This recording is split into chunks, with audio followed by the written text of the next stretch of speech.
you call your dog, you want them to come every single time, 100% reliably, without it being debatable. Unfortunately, for us humans, we mess it up. So no matter how much you train your recall, unless you are a top-class trainer that is consciously aware all the time, that's 24/7 when you're with your dog, of how you are rewarding the behavior, you're probably likely to mess it up. And don't feel bad. Everyone does it. We've all done it. Even people who train dogs all the time. So what happens is we start using the word come and we reward our dog. Oh, come and here's a biscuit. So we then, I better give them a biscuit because I've said come like 20 times. Okay, so now that's great. My dogs will come when they're called. Sometimes. One in particular who's not with me today, he's outside, will think when he hears the word come that what it actually means is run to the other side of the garden and bark at the fence, because that's kind of how we inadvertently train that behavior by saying, come, let's go look at the monkeys. And so he thinks that that's a follow through to the word come, which is fine because he does actually come when he's called for another word. And that's the secret of today's little episode. So what you're going to need for this is to go and get yourself a whistle. Okay, just an ordinary whistle and some treats, any treats depending on what your dog likes. It doesn't matter, pick them. Okay, I get a lot of comments about allergies and dogs with allergies. Logically, people, if your dog is allergic to chicken, don't use chicken as a treat. Simple. Pick something that your dog loves as a treat. Use high value treats when you are training a recall, always. And when you're training what this is, an emergency recall, you're going to use very high value treats as well. I'm very blessed with my dogs. They think any food is a high value treat. They are very food orientated, driven dogs.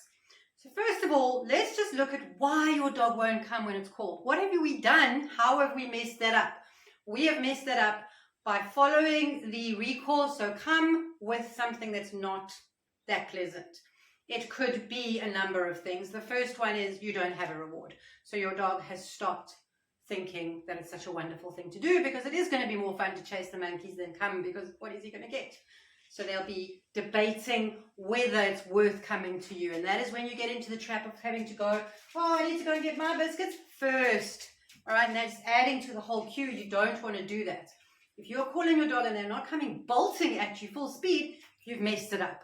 You need to restart your training, and you need to practice an emergency recall for emergencies. So go out and get yourself a whistle and some treats. But before we get to what to do, I would just like to say how we poison the queue is so easy, because one, it's by not following through with rewards.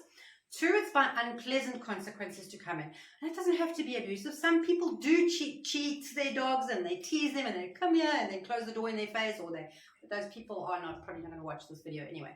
But what you want to do is make sure that when you have called your dog to come, you're not following it up with something not so nice like a bath, or for them, not for you, but or clipping their nails that they don't like, or maybe giving them medication that they don't like, or just stopping their fun and not rewarding the behavior. So I've called you, you've come, now I'm going to close the door and ignore you. You're not going to get anything. You're not going to get any more fun. The fun was out there. And the next time your dog is going to be having fun and going to be choosing between, do I come or do I carry on having fun? They're going to go, I'm just going to carry on having fun for a little while, but I'll come just now. You don't want that debatable recall. You want a nice, solid recall. But like I said, it's very easy to mess it up because we do unconsciously do these things. So we're going to work in the morning and we say to our dogs, come outside. We take them with a biscuit. We give them a biscuit. We close the door, and then we're gone for 8 hours. And the dog's like, that word come, you know, it's cold out there and I'm lonely and I miss you, and I don't know if that's so cool. So try and use other words when you're doing that and stick to using come for come. But the chances are you're going to probably have a little bit of an unreliable recall unless you are super dedicated and trained all the time. So it is a good idea to practice doing a backup recall or the emergency recall, so that when you are in a pickle and there's something really important and you need your dog to come now, that's not a debate. And the emergency recall you don't use unless it's an emergency, and you don't mess it up.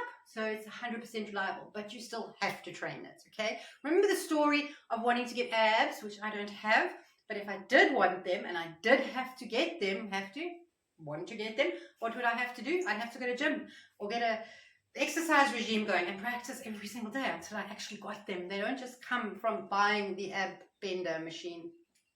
Don't know what they're called. Anyway, so go out and get yourself a good whistle. You don't have to get a supersonic dog whistle. In fact, I'm not really a fan of those. Just a normal whistle, just right? Makes a sound. This can go a lot louder, but I'm not going to do that for you. And you pair that, I'm treating my dogs for the whistle, you pair that with a treat every single time. Super tip, when you start doing this, first day you get your whistle, before you feed your dog or dogs, blow the whistle, put it down, get their food. Do that for a while. You don't have to do that forever, but what you're doing is pairing the thoughts in their brain of, I heard that noise, remember Pavlov and his little bell, okay? So same concept, you are pairing the noise with something really nice that's going to happen, that's very reliable, which is getting fed. So your dogs know when you take the food bowl, they're going to get fed. There's no doubt in their mind. That's very often not a variable. It's not very often that you'll take down the food, put the food in the bowl, and then not feed them. So that's super reliable, so they're always like, yeah, it's food time, pretty guaranteed. If you add the whistle to that, it's going to stick in their brain, they're going to remember it. And you can do that once in a while moving forward. You don't have to do it forever. Do it for about a week before you start training, so that they first of all are happy with the whistle sound. And if you've got a dog who is noise sensitive, you'll know they'll be nervous, and then you blow lighter or get a musical whistle, or better yet, train yourself to whistle, which I can't do. But anyway, so you go ahead and work through that on yourself, on your own, and you just program that slowly into their brain. Once you've done that, you will then start to blow the whistle with them around you in a normal setting, no words, no nothing, they're not outside, they're not distracted, we're just doing a bit of training. Blow, treat, blow, treat. If you've done clicker training, pretty much like pairing the clicker to the treat, but for a different outcome. And you just get them used to it. I promise you, after a week of training, your dog will hear that whistle and they'll go, ah, that's a treat. That is a treat coming.